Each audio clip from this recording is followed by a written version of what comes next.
Vamos aplaudir o Senhor bem forte nessa noite, amém? Pode ser mais forte para Ele, a honra é dEle. Me ajuda, baterista, me ajuda. Toda honra e toda glória ao Senhor, digno de honra, glória e louvor para todos sempre. O nosso Jesus vive e reina, aleluia! Glória a Deus. Graça e paz, amada igreja do Senhor. Só quem está feliz com Jesus dá aquele amém bem alto, deixa eu escutar. Só quem está feliz com Jesus dá aquele glória a Deus bem alto. Aleluia! Louvado seja o Senhor. Culto da primavera profética. Eu quero saudar você que é a primeira vez aqui conosco.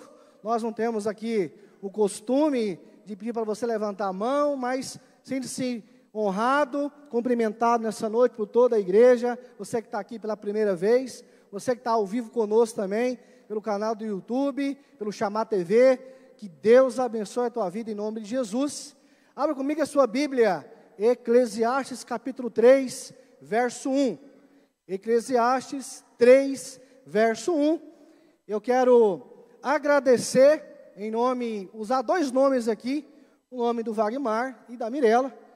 Então, todo o pessoal do setor, a Daiane, todo o pessoal do setor, sinta-se cumprimentar também, pela toda a decoração que foi feita. Ontem, eu virei freteiro tive que arrumar uma caminhonete emprestada, para ir atrás de vaso, para dar de flor. Está aí, decoração, café da manhã hoje, maravilhoso. Obrigado, sinta-se cumprimentados por isso. Toda a honra e toda a glória ao Senhor Jesus. Eu quero falar nessa noite com você sobre quando as estações mudam. Quando as estações mudam. Eclesiastes 3, verso 1 diz: tudo tem o seu tempo determinado, e há tempo para todo propósito debaixo do céu. Repita comigo: tudo tem o seu tempo determinado, e há tempo para todo propósito debaixo do céu. Esse versículo aqui, escrito por Salomão, no seu auge da sua sabedoria, na sua repleta riqueza de argumentos que Salomão escreve diante a graça o que foi concedida, ele retrata aqui a respeito do tempo determinado. E também representa aqui a respeito do propósito debaixo do céu. Nós compreendemos que a vida é um ciclo. E muitos desses ciclos são ciclos altos, mas também vivemos ciclos baixos. Podemos viver ciclos de prosperidade, abundância, mas também podemos viver ciclos de escassez. São fatos que podem acontecer na nossa caminhada. E Salomão aqui, ele retrata que a vida cristã não é uma vida estática, uma vida parada, uma vida que queremos viver o tempo todo da mesma forma. Eclesiastes não é um livro de pessimismo, que muitos lêem esse livro e falam, esse livro é um livro pessimista, porque ele fala, há tempo de chorar, há tempo de rir, há tempo de viver, há tempo também de morrer, e às vezes isso gera em nós um pensamento de um livro pessimista, mas pelo contrário, ele retrata para mim e para você um realismo espiritual. Assim como está no telão essa imagem, quando as estações mudam, talvez seja assim as nossas vidas. Em tempos, possamos estar como essa primeira imagem aí da Florida. Depois a imagem verde, a imagem do outono, as folhas secando. E imagens do inverno, de momentos de escassez, de momentos de solidão, de momentos onde Deus às vezes não responde. Mas diante de todo esse relato, Deus sempre irá nos conduzir a momentos de crescimento, a jornadas de crescimento, amém? Tem alguém comigo aqui? Sempre o Senhor vai nos proporcionar cenários de crescimento, ciclos e transições.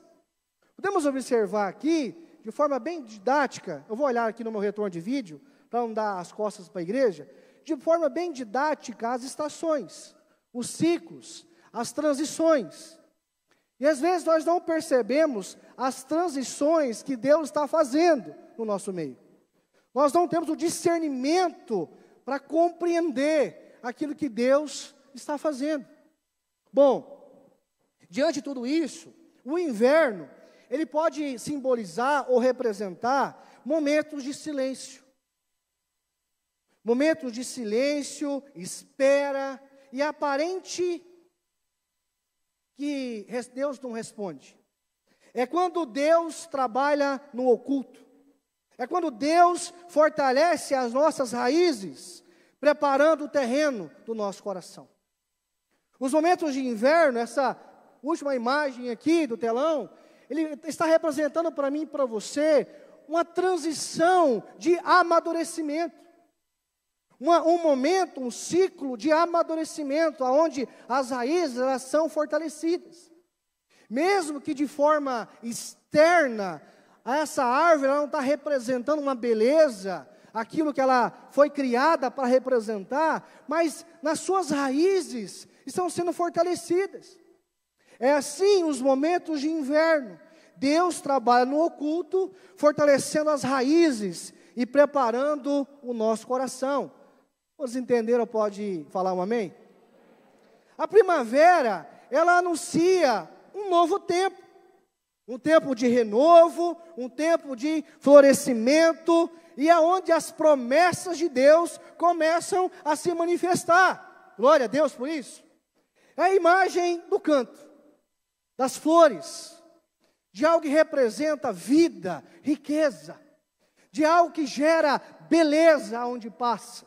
Aonde o propósito do Senhor, ele está de forma expressamente dentro de mim e de você. O verão, ele traz intensidade, ele traz amadurecimento e colheita dos frutos que foram semeados.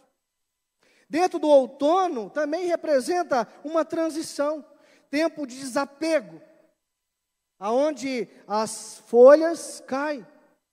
Tempo de desapego e a preparação para um novo ciclo. Mas diante de todas essas mudanças, Deus permanece fiel.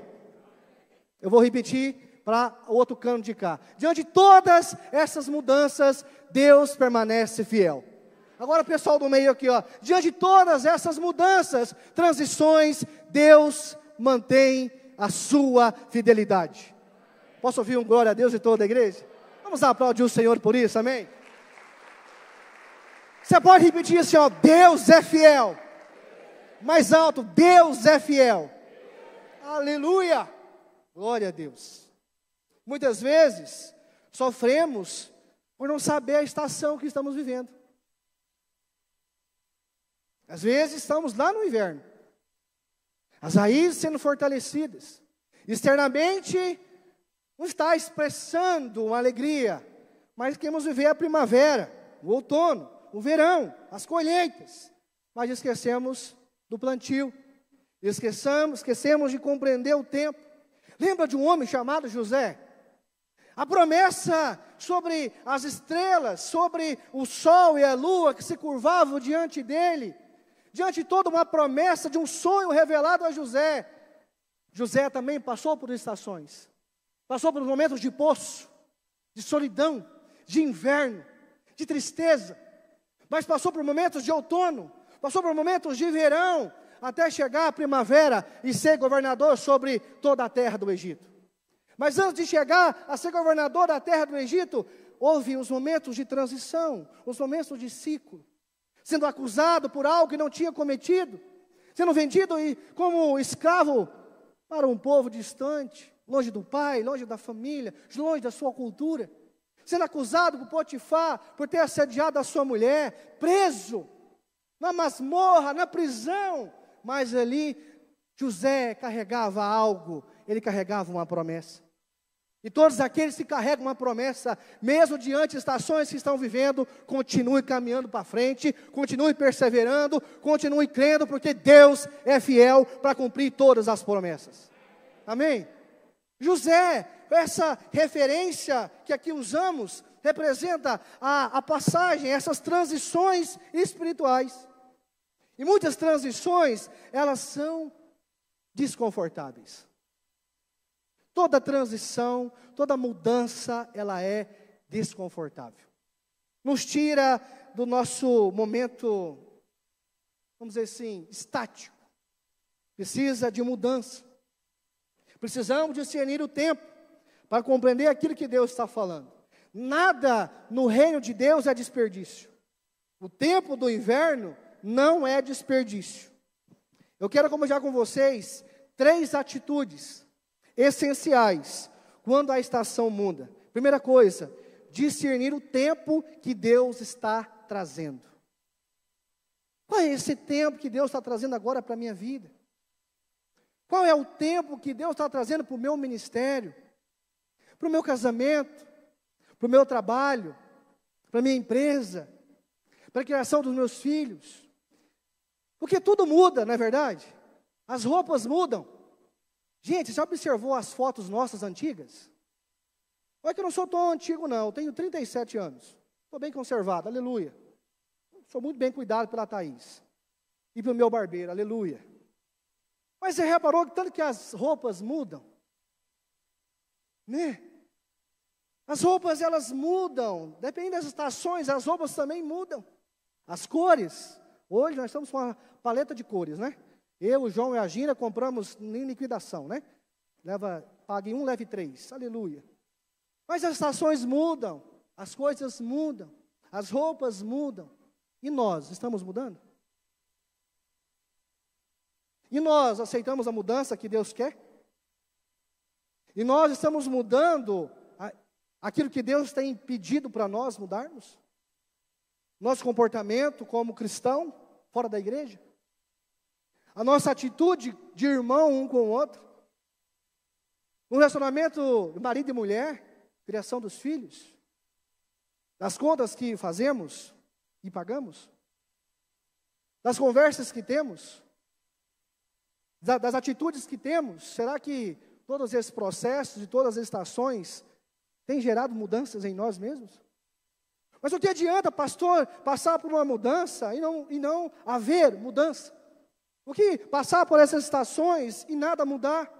Então, a primeira coisa é discernir o tempo que Deus está trazendo. Olha o que diz a palavra em Mateus 16, do 1 ao 3. Os fariseus e os saduceus se aproximaram de Jesus e tentando-o, pediram-lhe que lhes mostrasse um sinal vindo do céu. Gente, isso aqui é eu no dia a dia. Isso aqui é você no dia a dia. A gente pede um sinal de Deus, não é verdade? Deus me dá um sinal.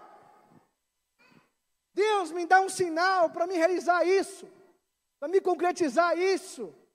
Deus me dá um sinal. Jesus respondeu. Mas Jesus respondeu: chegada a tarde, vocês dizem, teremos tempo bom, porque o céu está avermelhado. E pela manhã, vocês dizem, hoje teremos tempestade, porque o céu está de um vermelho sombrio. Na verdade, vocês sabem interpretar a aparência do céu. Então, como não são capazes de interpretar os sinais dos tempos? Precisamos ter discernimento. A palavra do Senhor diz em Coríntios que aquele que é espiritual discerne todas as coisas. Eu preciso compreender os sinais vindo do céu, mas muitas vezes os sinais não vão vir. Muitas vezes esse sinal ele não vai vir. Os sinais muitas vezes dependem de uma atitude minha e sua, de uma atitude de obediência, de uma atitude de renúncia, de uma atitude de entrega. Tem alguém me entendendo aqui nessa noite? Glória a Deus. Por exemplo, os filhos de Issacar, uma das tribos de Israel, das 12 tribos de Israel, eram conhecidos por entender os tempos, discernir os tempos. Olha o que diz 1 Crônicas 12, 32. Dos filhos de Issacar, que sabiam discernir o tempo, para saberem o que Israel devia fazer, 200 chefes de todos os seus irmãos sob as suas ordens. Aqui, a palavra do Senhor está dizendo sobre discernimento. Discernimento espiritual é aquilo que nos permite a enxergar o mover de Deus sobre as nossas vidas, mediante o tempo de transição. Outra coisa que eu preciso compreender nessa fase de transição é se desprender do que já passou. Eu preciso desprender daquilo que já passou, mesmo que as coisas já deram certo, ou se as coisas deram errado, eu preciso desprender daquilo que já passou. Paulo nos ensina isso de forma clara em Filipenses 3, do 13 a 14. Irmãos, quanto a mim, não julgo havê-lo alcançado, mas uma coisa faço, esquecendo-me das coisas que ficaram para trás, e avançando, para que estão diante de mim. Glória a Deus. Ó 14, prossigo para o alvo, para o prêmio da soberana vocação de Deus em Cristo Jesus. Aleluia. Você pode dizer um aleluia por essa palavra? Volta ao 13 para mim, olha que lindo, 13, verso 13, fala o quê? Joga o 13, isso, ó, mais uma coisa eu faço. Deus está querendo dizer para alguém aqui nessa noite, como disse para mim nessa semana, Rafael, faz uma coisa, esquece das coisas que ficaram para trás. Está dizendo para alguém aqui hoje, esquece das coisas que ficaram para trás, e avança para aqueles que estão diante de você. Não se apegue ao passado, não se apegue às lutas que já viveram, das separações que já viveram, dos traumas que já viveram, das percas que já sofreram. Não, prossiga para frente, caminhando para frente. Posso ouvir um amém? Israel no deserto, lembra? 430 anos escravo.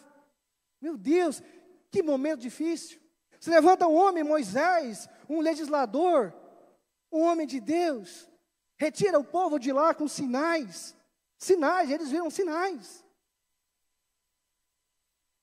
Andando no deserto, teve saudade do Egito. Teve saudade dos melões, das cebolas que comiam no Egito. E ainda falavam que os peixes eram de graça. Que povo engraçado, que povo ingrato. Olha o que diz Números 14, do 1 ao 4. Então toda a congregação se levantou e gritou em alta voz, e o povo chorou aquela noite. Todos os filhos de Israel murmuraram contra Moisés e contra Arão. Esse fato aqui foi quando Moisés pegou 12, um líder de cada tribo, e vai lá, fica um tempo, espia a terra de Canaã, traz os relatórios para mim ver como é que está a terra, se a terra é boa ou não. 10 trouxeram relatórios negativos, 2 trouxeram relatórios positivos. O povo ouviu a quantidade maior dos 10. Olha lá, murmurou contra Moisés e Arão, e toda a congregação lhes disse: quem dera tivéssemos morrido na terra do Egito, ou mesmo neste deserto. Olha o verso 3. E porque o Senhor nos traz a essa terra, para cairmos à espada, e para que nossas mulheres e nossas crianças sejam por presa, não seria melhor voltarmos para o Egito? Meu Deus! Eu paro e reflito sobre essa palavra. Quantas vezes na caminhada nós paramos e falamos assim: era melhor antes, era melhor aquele tempo. Olha aqui, ó, não seria melhor voltarmos para o Egito, voltar para a escravidão? Olha o verso 4 e último. E diziam uns aos outros: vamos escolher um chefe e voltemos para o Egito. Liberto, transição, pronto para viver uma nova estação, pronto para chegar a primavera, para colher os frutos de Canaã, mas olhando para trás, olhando para o Egito e voltando, tendo saudade do Egito. Não há possibilidade de vivermos uma nova estação se ainda continuarmos parados, olhando as coisas para trás. Não há possibilidade de vivermos uma nova estação ser apegado às coisas que estamos vivendo, ou aquilo que vivemos na estação passada, relacionamentos, culpas, ressentimento, feridas. Deus está chamando eu e você nessa noite para nos libertar do passado e caminhar para frente. Eu posso ouvir um amém? Terceira coisa, depois de tudo isso, entendendo as transições, eu preciso abraçar um novo propósito que o Senhor está estabelecendo. Amém? Olha o que diz Isaías 43, 19. Eis, vamos lá, eis.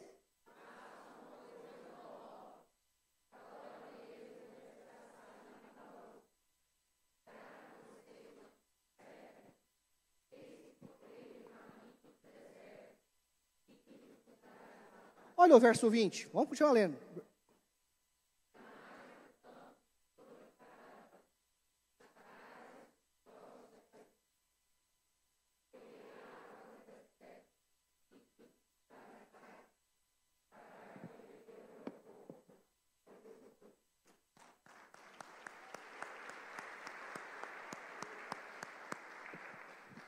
Uma transição que o povo estava vivendo. Cativeiro babilônico. Voltando para a terra da promessa. Eis que Deus falou, eis que faço uma coisa nova.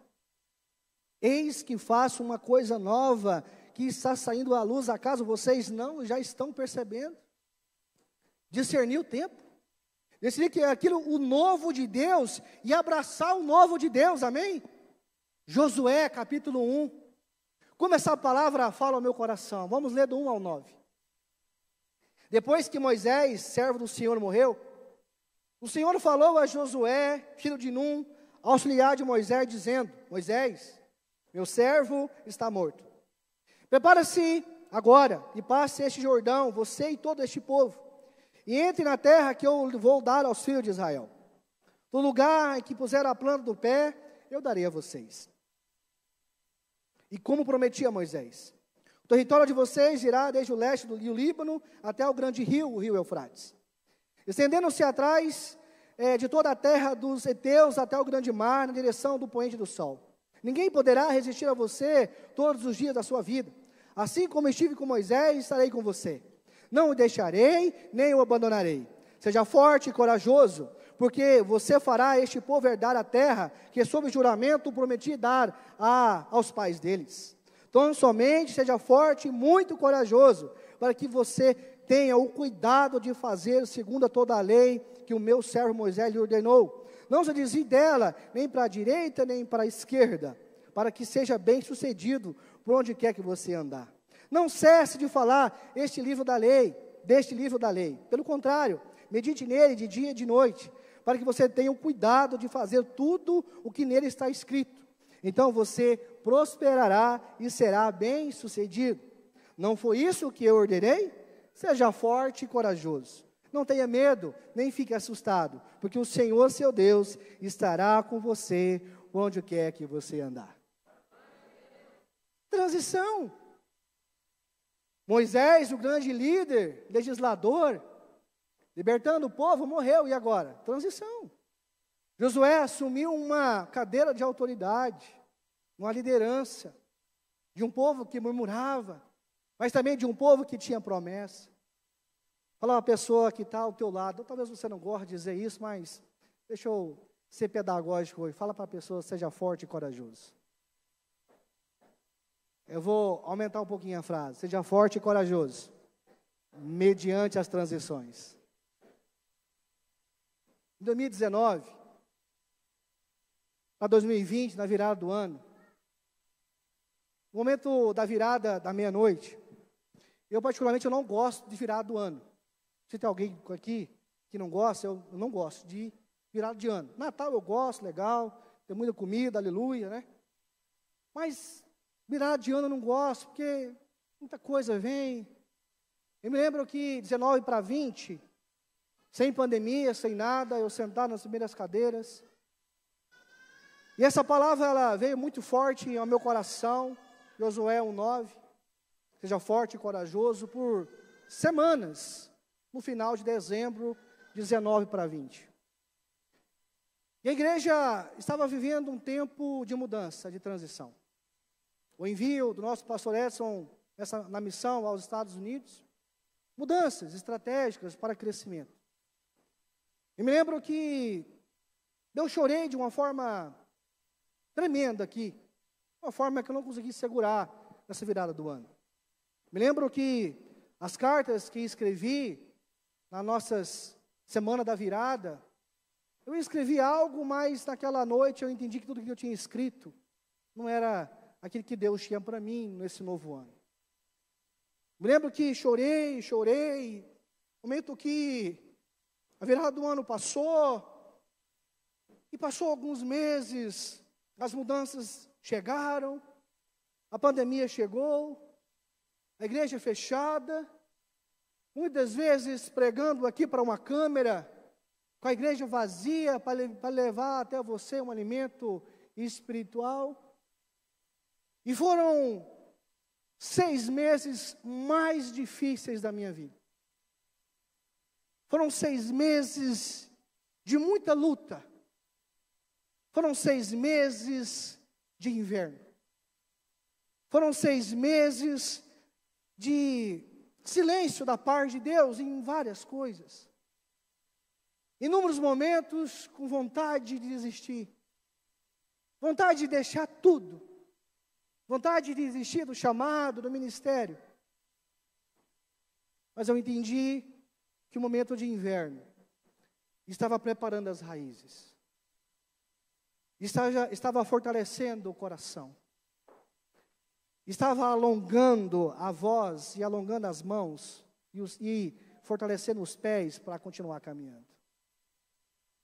Essa palavra, cada vez que às vezes vem uma desmotivação, essa palavra, ela ecoa de novo ao nosso coração. Abraçar o novo, meus amados, exige fé.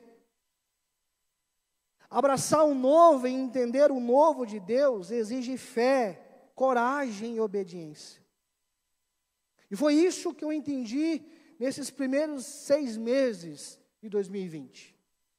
Decretos chegando para fechar a igreja, situações acontecendo todos os dias, dúvidas, muitas, incertezas inúmeras, medo, muito. Mas não conseguimos alcançar o novo, se não houver em nós fé, coragem e obediência. Para viver essa nova estação, é necessário fé, coragem e obediência. Amém?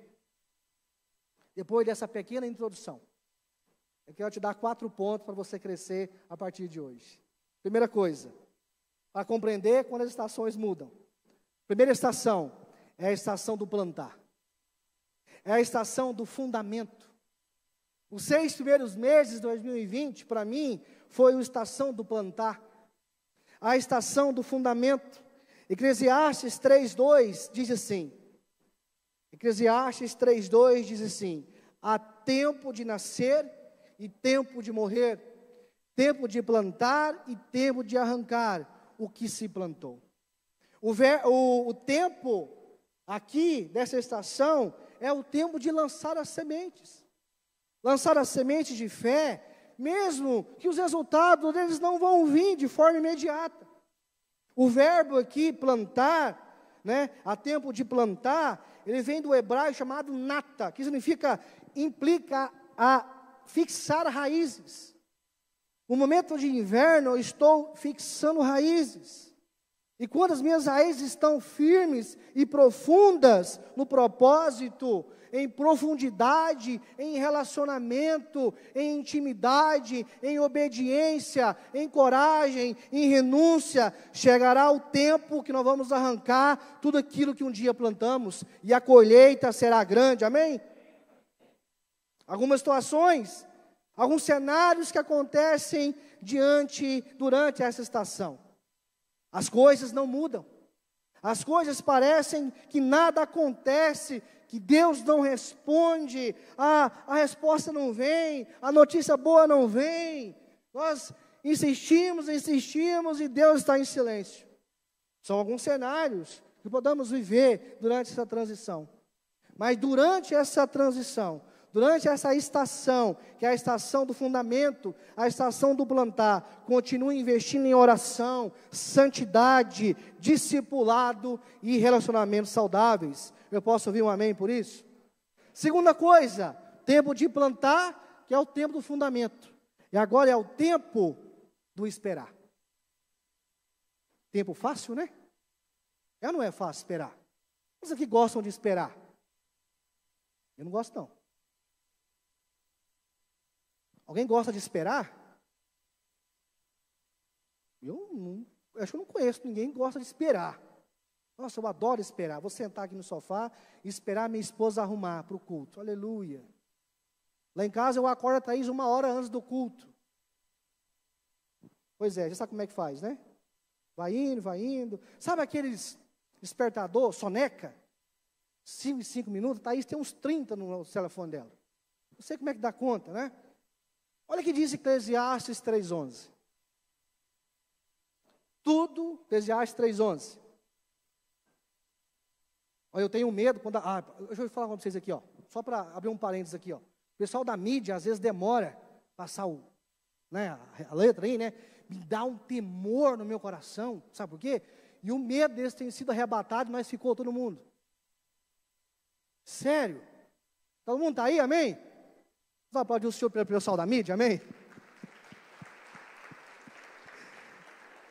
Olha aqui, diz aí, ó, o quadro da luz também gostou. Deus fez tudo formoso. Deus fez tudo formoso no seu devido tempo. Mas o esperar, que é o tempo do processo, nós não queremos passar. Nós não queremos aceitar o processo. Nós não queremos passar por essa estação do esperar. O silêncio de Deus nunca é a ausência dele, mas muitas vezes é preparação. Sabe? Davi fugiu de Saul, o deserto moldou aquele rei. Às vezes o deserto também nos molda. O deserto também nos fortalece. Qual o tempo que você está vivendo? Qual a estação que você está vivendo? Você está vivendo a estação daquilo que eu preciso ou daquilo que eu desejo? É diferente. Viver a estação daquilo que eu preciso é uma coisa, e viver a estação daquilo que eu desejo é outra coisa. Algumas situações que aparecem diante da estação do esperar. Orações sem resposta. 12 anos esperando ser pai. 12 anos esperando uma resposta de Deus a respeito da paternidade que não vem. É o tempo do processo. É o tempo do esperar. É o tempo que Deus está moldando o coração, que Deus está fixando as raízes. E os processos, eles podem até parecer demorados e lentos demais. Mas diante a primavera que se inicia, também as promessas estão amadurecendo. A minha e a tua promessa está chegando, aleluia! Não troque a fidelidade pela pressa. Não troque a fidelidade pela pressa, continue crendo, servindo, pois a promessa se cumpre sempre no tempo de Deus. Aleluia! Posso ouvir um amém por isso? Nós lemos em Eclesiastes, Deus faz tudo formoso no seu devido tempo. Repita comigo, Deus faz tudo formoso no seu devido tempo. Vamos aplaudir o Senhor por isso?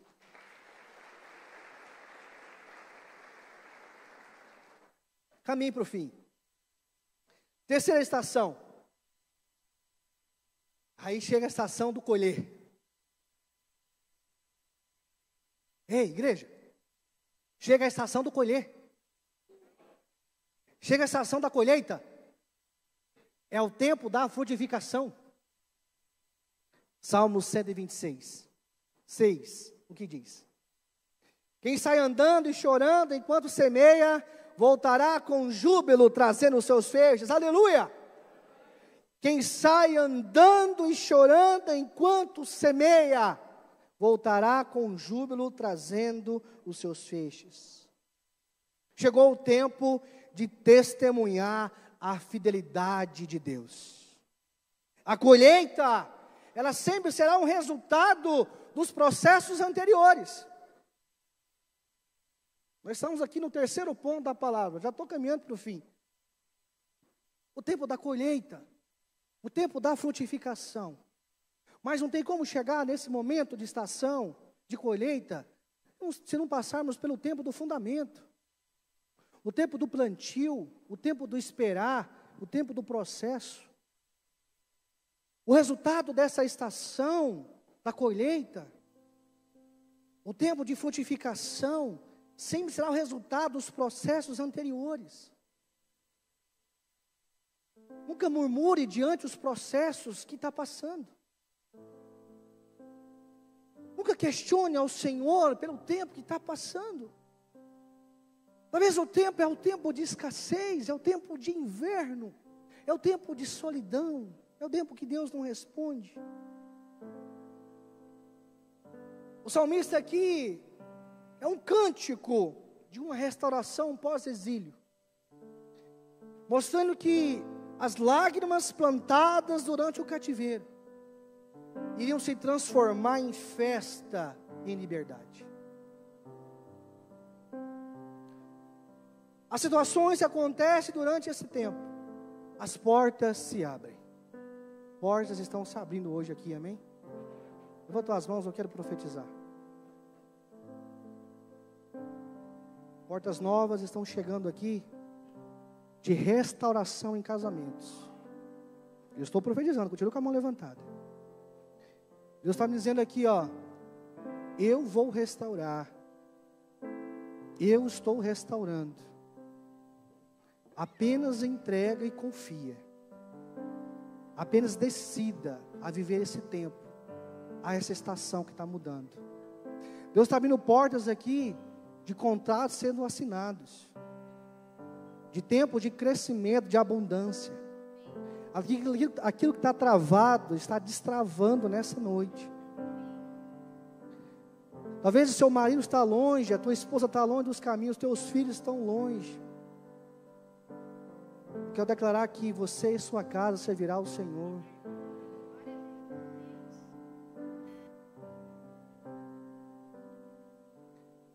Que alegria eu tenho em meu coração em ver minha mãe sentada na primeira cadeira da igreja.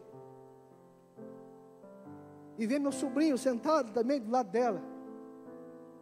E ver meu irmão sentado no fundo, mas a minha cunhada. É o tempo da colheita. Mas houve o tempo do plantio, houve o tempo do processo. Eu e sua casa, nós e a nossa casa, serviremos ao Senhor.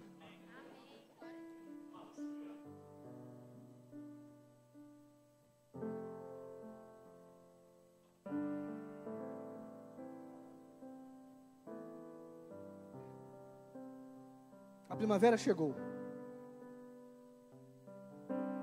O tempo novo chegou. A primavera na Bíblia representa o renovo. A primavera representa o florescimento. As promessas brotando, as coisas surgindo. Cantares 2, 11 e 12. Cantares 2, 11 e 12. Consegue projetar para mim?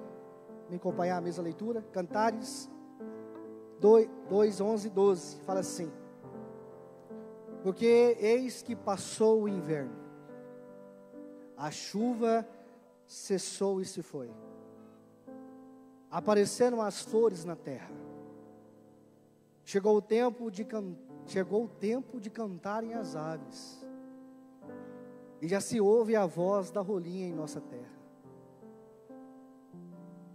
O contexto profético dessa palavra representa um novo começo, o florescer, o tempo da multiplicação, o tempo onde as respostas vêm, o tempo onde a mudança vem,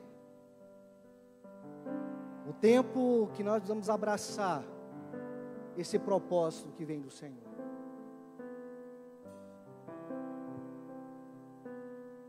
E os 6 meses de 2020 eu entendi que eu precisava abraçar um propósito.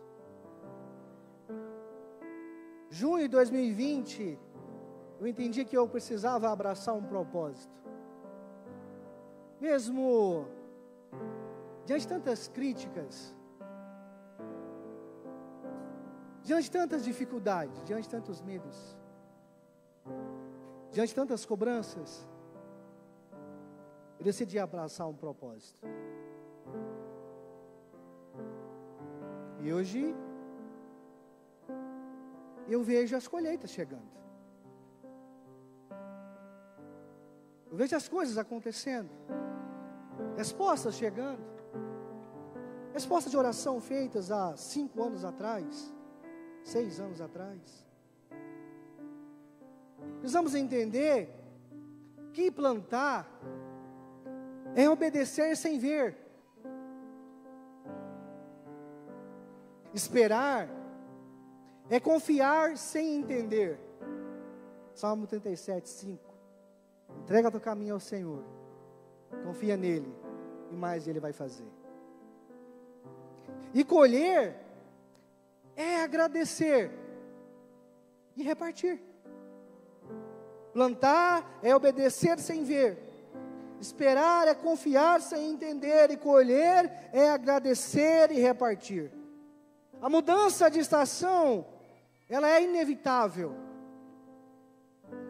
Mas precisamos estar preparados para viver essa nova estação. Preparados para viver essa nova estação.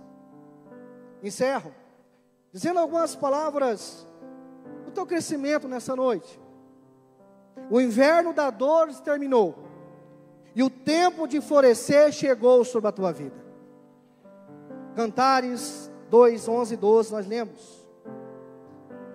Aquilo que parecia estar estéril, ser estéril, a partir de hoje dará fruto, porque o Senhor abre uma nova estação de frutificação sobre a tua vida. Salmos 1:3 diz: Ele é como árvore plantada junto à corrente de águas, que no seu devido tempo dá seu fruto. Chegou o tempo da fruta, amém? A estação da vergonha, ela terminou, ela chegou ao fim. Agora é tempo de dupla honra sobre a nossa casa. Isaías 61:7. Em lugar de vergonha, vocês terão dupla honra, aleluia. Em lugar da afronta, exultarão na herança recebida, aleluia. Por isso, em sua terra, possuirão o dobro e terão o quê? Perpétua alegria. Deus está trocando a estação da sequidão pela abundância. Joel 2:23. Joel 2:23 diz assim: Filhos de Sião, alegrem-se e exultem no Senhor seu Deus, porque Ele lhes dará chuvas em justa medida, fará descer como no passado as primeiras e as últimas chuvas. Tempo de abundância. Uma nova estação de esperança está sendo liberada aqui nessa noite. Ei, não vivemos pelas circunstâncias, vivemos pela fé. Não vivemos pelas possibilidades, vivemos pela fé. Jeremias 29:11. Eu é que sei os pensamentos que tenho a respeito de vocês, diz o Senhor. São pensamentos de paz e não de mal, para lhe dar-lhes um futuro e uma esperança. Ei, para você aqui, só para você que está aqui, o tempo de chorar passou. Começa a estação da alegria. Salmo 30, verso 5. Salmo 30, verso 5, parte B. O choro pode durar uma noite, mas a alegria vem pela... Eu estou vendo muitas manhãs surgindo aqui hoje, amém? manhãs surgindo. Porque o choro pode até durar uma noite, mas a alegria, ela vem pela manhã. Se coloque de pé. Eu quero orar com você.